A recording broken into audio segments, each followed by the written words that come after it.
Berkahilah semua langkah dan perbuatan kami. Bertempat di Hotel Kawana Padang, Jaringan Media Siber Indonesia JMSI Provinsi Sumatera Barat menggandeng anggota Komisi 5 DPR RI Atari Gauti Ardi mengadakan dialog interaktif bertajuk Kilas Balik 3 tahun jabatan Atari Gauti Ardi untuk langkah Sumatera Barat masa depan pada hari Rabu 27 April 2022. Atari Gauti Ardi adalah seorang pengusaha perempuan dan politikus Indonesia dari Partai Amanat Nasional yang menjabat sebagai anggota DPR RI periode 2019-2024. Sebagai politikus muda, eksistensi Atari Gauti Ardi terus memberikan bukti serta terus menunjukkan konsistensi progres perjuangannya dalam hal pembangunan untuk Sumatera Barat. Bahkan dengan pencapaiannya sekarang, Sumatera Barat patut berbangga hati dengan sosok Sri Kandi dan pengusaha muda asal Kabupaten Solo ini.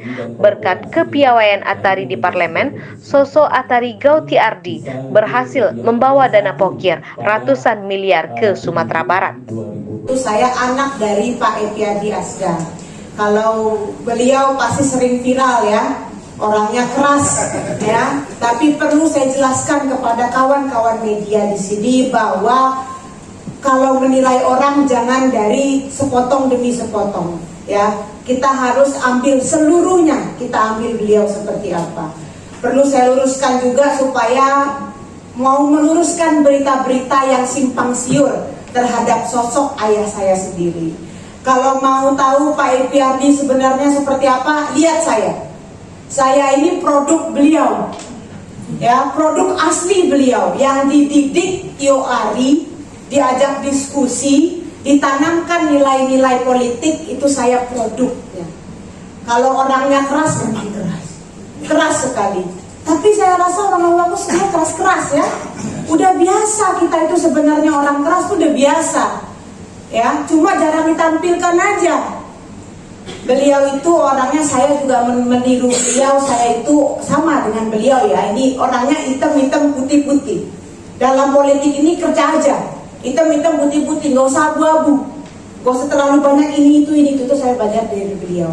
Makanya sekarang pun kalau yang kawan-kawan media tahu, kemarin juga saya pernah dipancing oleh beberapa oknum, dibawa dalam rapat di DPR, disebutkan ini itu, tapi saya nggak kepancing. Karena kalau saya masih muda, ini baru periode pertama saya. Ya, saya mau menunjukkan gaya politik yang baru. Ya, kalau saya tipikalnya tipe orang yang saya kerja aja fokus. Toh yang merasakan manfaatnya nanti masyarakat saya sendiri. Makanya walaupun saya memang gak disiar-siarkan gitu ya, gak heboh medianya, tapi dalam survei alhamdulillah saya masuk terus. Karena kan yang disurvei konstituen masyarakat. Jadi kalau saya prinsipnya selagi saya bekerja terus, udah kerja aja terus. Saya gak mau ikut intrik-intrik politik yang terlalu rumit, terlalu nyinyir gitu ya. Saya tipikal orang yang kalau kata presiden kerja. Nah, saya seperti itu orangnya. Saya ini sekarang di Komisi 5, tadi beberapa program sudah disebutkan. Yang 40 miliar itu tahun 2020 nih. Itu 1 tahun 2020. Jadi memang saya itu memaksimalkan, karena kan dulu itu di Komisi 5 ada 2 orang.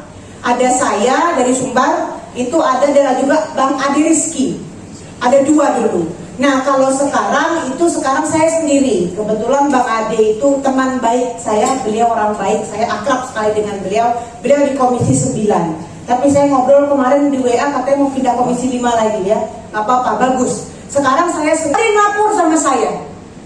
PU provinsi yang harusnya lapor sama saya sebagai DPR-nya, karena kan anggaran gak cukup dari provinsi. Harusnya kan ada komunikasi dengan saya. Saat saya bawa kunker Komisi 5 ke Sumbar pertama kali waktu saya menjabat, saya sampaikan di situ di gedung gubernur ya, waktu itu di aula gubernurnya nggak datang, tapi semua SKPD-nya datang. Saya sampaikan, saya di sini wakil Komisi 5-nya, kalau ada usulan sampaikan ke saya. Karena saya tahu anggaran provinsi kan nggak cukup.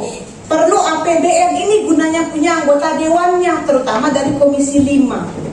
Ya, kalau beda komisi beda lagi urusannya. Tapi kan kalau di komisi tersebut ada perjuangkan. Beda kalau beda komisi. Kalau komisi 6 belum tentu dia bisa memperjuangkan program sebanyak yang ada di komisi 5. Pasti begitu, karena mitra itu pasti tunduk sama mitranya, komisinya. Waktu itu sampaikan, tapi nggak ada yang pernah nyampaikan ke saya. Itu saya kemarin bantu 84 miliar untuk jalan nasional. Itu saya yang cari sendiri. Karena saya itu kalau reses kan saya pasti turun. Pas saya turun, saya kok merasa kalau ke Damas Raya jalan jelek banget. Lalu dengan detail Padang Sibusu. Padang Sibusu itu udah makan korban berapa banyak. Lubangnya bahkan bisa tanam pisang itu, tumbuh itu di situ di lubangnya. Itu karena saya yang turun. Jadi nggak pernah ada laporan. Nah, Kak, saya 2 tahun pertama tuh berjuang sendiri. Anggaran-anggaran itu saya yang cari tahu sendiri. Saya yang hubungin, ayo kepala daerah mana, mau program apa, perlu bantuan apa dari APBN, mana ininya. Saya yang kejar. Nah, akhirnya pertama kemarin kebetulan wakil bupati pesisir kan orang PAN. Dia minta normalisasi Batang Tapan. Ya saya perjuangkan, saya buktikan betul kan turun 32 miliar untuk Batang Tapan. Langsung turun 32 miliar untuk Batang Tapan. Lalu juga normalisasi Batang Lembang. Kemarin itu saya perjuangkan karena nilainya besar. Itu hampir pas refocusing itu hampir 40 miliar dikasih dari Bappenas. Tapi nggak jadi batal karena bupati yang lama menolak dan sebagainya. Urusan Pemda lah, saya nggak ikut-ikutan. Nah, jadi memang banyak program-program dari PU ini yang kalau kemarin itu saya berjuang sendiri, saya cari sendiri, saya yang nyari tahu sendiri kebutuhannya apa ini. Memang saya tipenya juga yang kalau di DPR itu saya cukup galak ya, cukup vokal karena saya merasa saya masih muda. Ini kesempatannya buat saya untuk teriak sekencang-kencangnya. Alhamdulillah kalau program, perlu saya sebut di sini anggarannya program? Boleh ya, biar jelas saya sebutkan langsung ini jadi bukti ya, bahwa untuk anggaran tahun 2020 itu ada yang paling terkenal itu Piseu. Mungkin teman-teman media tahu program Piseu nggak ya? Ya, kalau dulu P2IP namanya kan, kalau sekarang namanya Piseu, itu 7,8 miliar. Lalu juga yang terkenal ini program Kotaku. Kotaku itu kota tanpa kumuh. Kalau sebenarnya kan untuk kota ya, tapi kemarin saya cari caranya ternyata untuk kabupaten bisa masuk asalkan ada SK kumuh. Itu saya cari tahu sendiri, nggak ada yang ngasih tahu ke saya itu. Aduh, kemarin memang awal-awal saya duduk tuh kesepian banget. Padahal di komisi mata air, tapi nggak ada yang ngadu sama saya gitu. Tapi alhamdulillah sekarang semua kondisi sudah berubah ya. Kalau kita bisa membuktikan kinerja kita tuh insya Allah nanti kondisi akan berubah. Lalu juga program saya itu banyak. Kalau untuk tahun ini Kotaku, Kota Padang dapat Kotaku itu di daerah Bungus Teluk Kabung. Nah itu program saya juga ya. Lalu Kotaku ada bus, ada juga kemarin itu Rusunawa untuk Andalas, dan juga Rusunawa satu di Bungus itu juga dari saya. Pokoknya Rusunawa, jalan, normalisasi dan segala macamnya. Lalu untuk tahun 2021 itu total kegiatan di luar jalan nasional ini ya. Ini total yang untuk menyentuh langsung ke masyarakat. Padat karya itu 74 miliar 600 juta. Jadi hampir 80 miliar. Untuk tahun 2022 ini ada 150 miliar untuk Provinsi Sumatera Barat. Ini semua program padat karya di luar dari program-program nasional. Jadi ada pertanyaan saya, mungkin ada hubungan dengan mitigasi bencana. Jadi kebetulan, tapi khusus infrastrukturnya begini Bu. Di Padang ini Bu, kita hanya memiliki 58 shelter, dan total di Sumbar ada sekitar 74 shelter. Jadi idealnya kita memerlukan 117 shelter untuk mitigasi bencana. Jadi pertanyaan kita bahwa kebetulan Provinsi Sumatera Barat ini kan rawan bencana dan terletak di Ring of Fire dan Padang Semangka. Jadi pertanyaan saya ke Ibu, bagaimana dorongan dari DPR RI ke pemerintah pusat untuk pembangunan shelter yang 117 shelter ini, untuk menampung khususnya warga Kota Padang 500.000 itu, supaya ya kan tidak terjadi hal yang tidak diinginkan. Karena apa Bu? Selain Patah Semangka, yang tidak kalah dahsyatnya adalah gempa Megatrust yang di Mentawai. kalau itu terjadi, ya kan, sementara kita kekurangan shelter, itu juga akan menimbulkan dampak yang lebih besar ke korban jiwa. Itu saja Bu. Assalamualaikum. Saat ini Sumatera Barat berkomitmen untuk fokus di bidang pariwisata. Pariwisata itu sebenarnya lekat dengan infrastruktur. Karena objek pariwisata kita semua terkenal ya di Indonesia, bahkan dunia. Tapi akses untuk pergi ke lokasi wisata itu kan kita terkendala. Menurut Ibu tadi, dalam posisi penguatan infrastruktur ini, seberapa kuat sih pemerintah Sumatera Barat mau untuk mewujudkan destinasi wisata itu memang layak dikunjungi? Karena kalau nggak layak, yang ada akhir-akhirnya itu kan bulian. Apalagi sekarang sosial media begitu nggak bisa direm. Ketika infrastrukturnya jelek, layanan yang nggak ramah, yang terjadi itu adalah bully, yang itu kan memburuk Sumatera Barat sendiri. Mungkin harapan Bu tadi ke depannya seperti apa? Terima kasih Bu. Kita lihat Sumbar itu sangat minim pembangunan infrastrukturnya, tapi kita bergaya sok kaya. Itu yang saya lihat. Dan selama ini saya terkejut juga ketika mendengar Bu Atari mengatakan bahwasanya tidak ada koordinasi dinas-dinas terkait dengan DPR. Padahal selama ini kita tahu ada kaukus parlemen di situ. Kita tahu betul, merasakan betul selama ini beberapa kali juga gubernur mengatakan tidak ada dana untuk membangun infrastruktur. Sementara Bu Atari ada di sini, kok tidak dimanfaatkan? Ini bagaimana? Apakah kaukus itu tidak berjalan atau memang ada semacam memang OPD ini betul tidak ada program untuk pembangunan ini? Bahkan bagaimana yang Ibu rasakan gitu? Memang mereka tidak tahu ini mau diapakan gitu. Jadi sehingganya mereka tidak punya proposal untuk itu. Sama dulu soal bencana ya. Jadi memang sesuai dengan aturannya untuk penanggulangan bencana itu ada wewenangnya di pemerintah provinsi tersebut. Jadi Pemdanya itu yang harus membangun. Tetapi dari pusat itu ada bantuan dari BNPB. Termasuk di Sumatera Barat itu kan sudah banyak bantuan dari pusat, tetapi ada beberapa juga yang shelternya belum dipindah tangankan dari BNPB ke pemerintah daerah. Cuma yang saya sayangkan kalau dari pengawasan saya, bahkan shelter ini pun terbengkalai. Artinya ini juga menjadi harusnya jadi perhatian bagi pemerintah provinsi. Karena dari banyak, bukan hanya untuk bencana, tapi banyak juga anggaran dari pusat yang sudah sampai ke sini, tapi provinsi nggak mau merawat. Ini juga harus jadi perhatian dari pemerintah provinsi. Karena bagaimanapun DPR nggak bisa bekerja sendiri, tetap perlu perhatian juga dari pemerintah provinsinya. Sekarang kita lihat shelter-shelter yang sudah ada sekarang ini. Kita lihat seperti apa bentuknya. Terbengkalai semua. Itu yang bangun kan BNPB. Kenapa BPBD Badan Penanggulangan Bencana Daerahnya nggak ikut turun tangan, nggak ikut melestarikan bahasanya tuh preservasi itu nggak ada. Ya, jadi selesai dibangun dari pusat, habis itu terbengkalai aja, nggak diperhatikan juga oleh pemerintah provinsinya. Ini saya rasa juga perlu jadi catatan. Karena saya DPR semua kami berdelapan dari Sumbar 1 ini bekerja juga perlu dukungan dari provinsinya. Karena kadang kan itu berkesinambungan, Pak. Jadi kadang ada yang pembangunannya melalui APBN, nanti pelestariannya, preservasinya melalui APBD. Nah ini juga perlu saya sayangkan. Artinya kalau dari saya, kalau BNPB itu kan dia komisi 9. Tapi kalau dari saya, dari sisi infrastrukturnya, kami terus berkoordinasi mengenai daerah-daerah yang termasuk ke dalam daerah bencana atau zona-zona merah dan orange. Itu kami terus berkoordinasi dengan stakeholder terkait.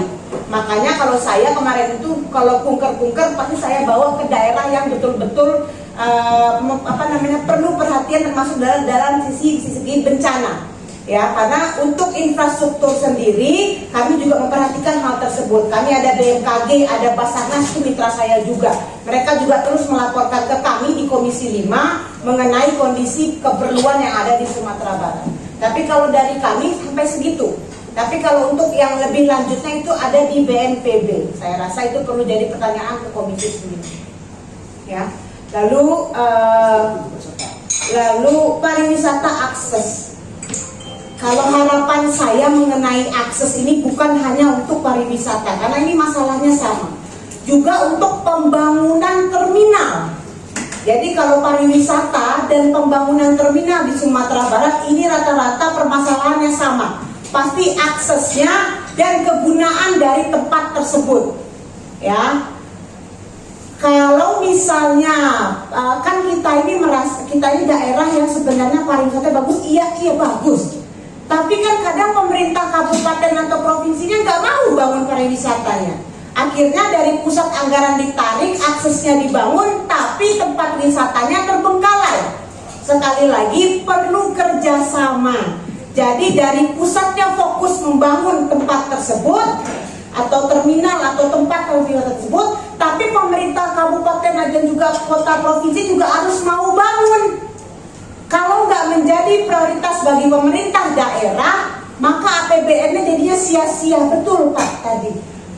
Terminal anak air, lihat dibangun tapi aksesnya parah. Susah untuk masuk bus. Semangat banget tuh dia. Susah masuk bus, susah masuk mobil pun susah, lama. Akhirnya terminal anak air itu nggak maksimal. Pariwisata juga contohnya. Ada pariwisata yang bagus, jelas, tapi karena pemerintah daerahnya nggak fokus ke sana, aksesnya nggak dibangun.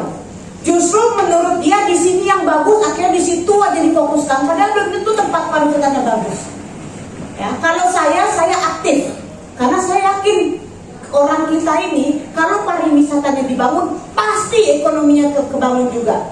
Karena semua dagang pasti di situ. Yang penting kita ini bagaimana orang itu masuk ke Sumatera Barat, kan itu. Salah satu upaya kita untuk menarik orang dari luar ke Sumatera Barat, bawa duit ke Sumatera Barat kan lewat pariwisata. Dan ditunjang dengan alam kita yang mumpuni. Kita banyak air pemandian, air hangat di mana-mana. Daerah ada yang daerah panas, ada yang daerah dingin. Pemandangan yang bagus, ya. Kalau Cinangki itu kita yang bangun sendiri itu, ya. Karena nggak fokus pemerintah kabupatennya saat itu. Ya, jadi ini perlu perhatian juga, bukan cuma DPR-nya yang harus fokus. Pemerintah kabupaten, pemerintah kota, dan provinsinya juga harus fokus bangun pariwisatanya.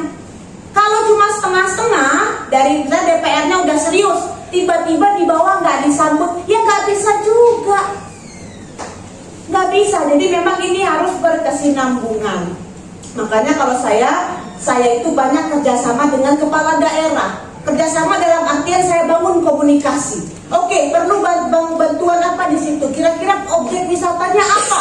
Kemarin Bupati Sijunjung bilang si Loke Geopark. Saya sampaikan. Yang tahu daerahnya kan bupatinya. Saya di pusat saya bantu menyampaikan. Kalau Bupati Solo kan saya kenal ya. Kebetulan ya. Kebetulan sering ketemu kalau Bupati Solo. Kalau programnya apa kita sampaikan di pusat. Sesuai dengan tupoksi saya. Nah kalau ya begitu banyak untuk daerah-daerah wisata itu memang aksesnya memang perlu. Kalau dari PU Pak bisa dibangun semua, karena ada nomenklaturnya. Misalnya ada jalan butuh penyambung jalan ke tempat wisata tersebut, ada nomenklaturnya. Jalan nasional penyambung ke komplek pariwisata, ada semua. Tinggal bagaimana Pemkab, provinsi sampaikan ke DPR kerjasama, yuk kita bangun untuk pariwisata di sana. Solusinya itu aja sebenarnya. Jadi perlu fokus dari pemerintah provinsi dan juga pemerintah kabupaten kotanya. Yang saya sayangkan di sini kadang pemerintah provinsi atau kabupaten fokusnya kemana-mana, nggak jelas fokusnya kemana. Programnya nggak jelas jadi apa. Gitu. Nah itu yang saya sayangkan ya. Semoga pemerintah besok nih ke depan lahir pemerintah yang betul-betul fokus untuk permasalahan-permasalahan di Sumatera Barat. Kalau kepala daerah Pak, saya nih banyak kepala daerah, bukan cuma Pariaman. Sijunjung itu aktif dia meminta anggaran dari pusat. Lalu juga Damasraya, Solo Selatan itu juga termasuk bupati-bupati yang menurut saya banyak menarik anggaran dari pusat, mungkin kurang terekspos. Bupati Solo juga sebenarnya banyak, tapi yang diekspos yang marah-marahnya doang kemarin. Akhirnya peningkatan ekonominya nggak kelihatan. Padahal dalam 1 tahun peningkatan ekonominya ke 3-3%, 3,5% itu Kabupaten Solo kemarin. Itu bagus sebenarnya, tapi ketutup dengan berita-berita yang ngomel-ngomel tadi. Padahal itu hanya sebagian konteks dari keseluruhannya. Ya, jadi kalau Bupati Pak, saya rasa sekarang ini sudah banyak, ini ada peningkatan di Sumatera Barat yang mungkin nggak terlihat, tetapi sudah banyak kok yang kalau ke saya itu udah mulai laporan gitu, minta pembangunan ini itu tuh sudah mulai banyak. Mungkin karena baru kelihatan juga kinerja dari Atari kali ya, jadi baru banyak juga yang minta program.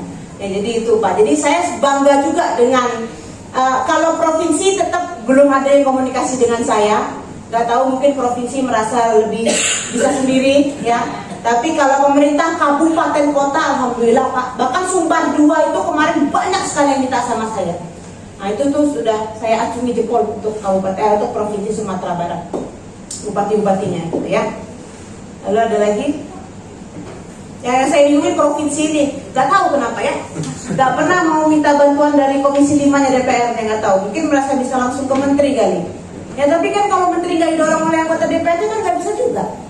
Itu gunanya anggota DPR kan itu untuk memberikan rekomendasi supaya bahasanya pakem gitu, ya. Karena kadang kan menteri juga ketemu kepala daerah, iya foto habis udah, iya kan?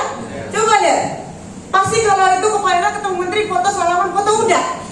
Nanti besokannya perlu anggota DPR dan tolong dong direkomendasikan kan gitu.